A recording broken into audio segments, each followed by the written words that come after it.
అందరికీ నమస్తే welcome to Q news నేను రాజు మావోయిస్టులను అంతం చేయాలని చూస్తున్న కేంద్రం నిత్యం అడవులు జల్లెడపట్టి మరి ఎక్కడికక్కడ ఎన్కౌంటర్లు చేస్తూ మావోయిస్టుల మరణ శాసనం రాస్తూనే ఉంది లొంగిపోతారా లేదంటే కాల్చి చంపాలా అన్నట్లుగా ఉంది కేంద్రం తీరు తాజాగా ఛత్తీస్గఢ్లోని నారాయణపూర్ జిల్లాలో జరిగిన ఎన్కౌంటర్ ఇద్దరు మావోయిస్టు పార్టీ కేంద్ర కమిటీ సభ్యులను మట్టుపెట్టింది వీరిని మావోయిస్టు కేంద్ర కమిటీ సభ్యులు కట్టా రామచంద్రారెడ్డి అలియాస్ రాజు కడారి సత్యనారాయణ రెడ్డి అలియాస్ కోసాగా గుర్తించారు మహారాష్ట్ర ఛత్తీస్గఢ్ సరిహద్దులోని అటవీ ప్రాంతంలో నక్సలైట్లు నక్కి ఉన్నారనే సమాచారంతో బలగాలు కూంబింగ్ చేపట్టాయి ఈ క్రమంలోనే అబుజ్మండ్ అడవుల్లో సెర్చ్ ఆపరేషన్ నిర్వహిస్తుండగా బలగాలకు మావోయిస్టులకు మధ్య ఎదురు కాల్పులు జరిగాయి ఈ ఘటనలో ఇద్దరు మరణించినట్లు బస్తర్ ఐజీ సుందర్ రాజు ధృవీకరించారు ఘటనా స్థలిలో AK-47 ఆయుధాలు పేలుడు పదార్థాలను భద్రతా బలగాలు స్వాధీనం చేసుకున్నాయి తెలంగాణలోని కరీంనగర్ చెందిన వీరిపై 40 లక్షల చొప్పున రివార్డు ఉన్నట్లు అధికారులు వెల్లడించారు అబుజ్మండ్ అడవుల్లో నిషేధిత మావోయిస్టు పార్టీ సభ్యులు ఉన్నట్లు సమాచారం అందడంతో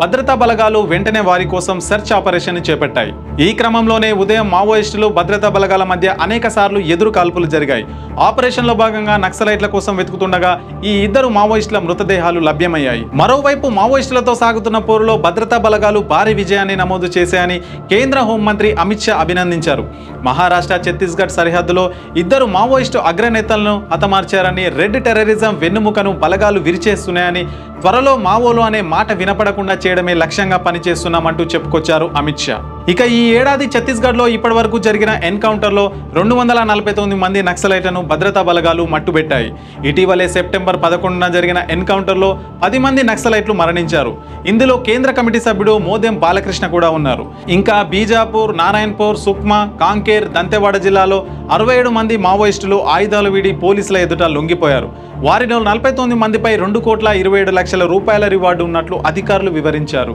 కాగా 2026 మార్చి నాటికి మావోయిస్టు రహిత భారత్ లక్ష్యాన్ని సాధించే దిశగా మరింత ముందుకు వెళ్తామని కేంద్ర హోంమంత్రి అమిత్ షా ఇప్పటికే ప్రకటించారు ఈ నేపథ్యంలో మావోయిస్టుల ఏరివేత ముమ్మరంగా కొనసాగుతుంది ఈ క్రమంలో మావోయిస్టు పార్టీ తరపున వచ్చిన లేఖలు కొంత గందరగోళానికి కారణమయ్యాయి ఆయుధాలు వదిలి సాయుధ పోరాటానికి తాత్కాలిక విరమణ పాటించాలని నిర్ణయించినట్లు అభయ్ పేరుతో మొదట ఒక లేఖ వచ్చింది ఇక ఆ తర్వాత జగన్ పేరుతో మరో లేఖలో మాత్రం ఎవరికి తల వంచేది లేదు అని సామాజిక న్యాయం విప్లవంతోనే సాధ్యమని ఆయుధాలు వదిలే ప్రసక్తే లేదని అటు మావోయిస్టు దళాలు స్పష్టం చేశాయి అయితే మొదట అభయ్ అలియాస్ సోనుబాయి పేరుతో వచ్చిన లేఖ మావోయిస్టులపై కుట్రలో భాగమని కేంద్రం ఆడుతున్న డ్రామా అని కొట్టిపడేశారు మావోయిస్టులు భయపడి లొంగిపోవటమో కొత్తగా చేరే వాళ్ళకి హెచ్చరిక చేస్తున్నట్లుగా ఉంటుంది అని ఈ రకమైన గేమ్ ప్లాన్ చేశారు అని మావోల ఆలోచన గురించి తెలిసిన విశ్లేషకులు భావిస్తున్నారు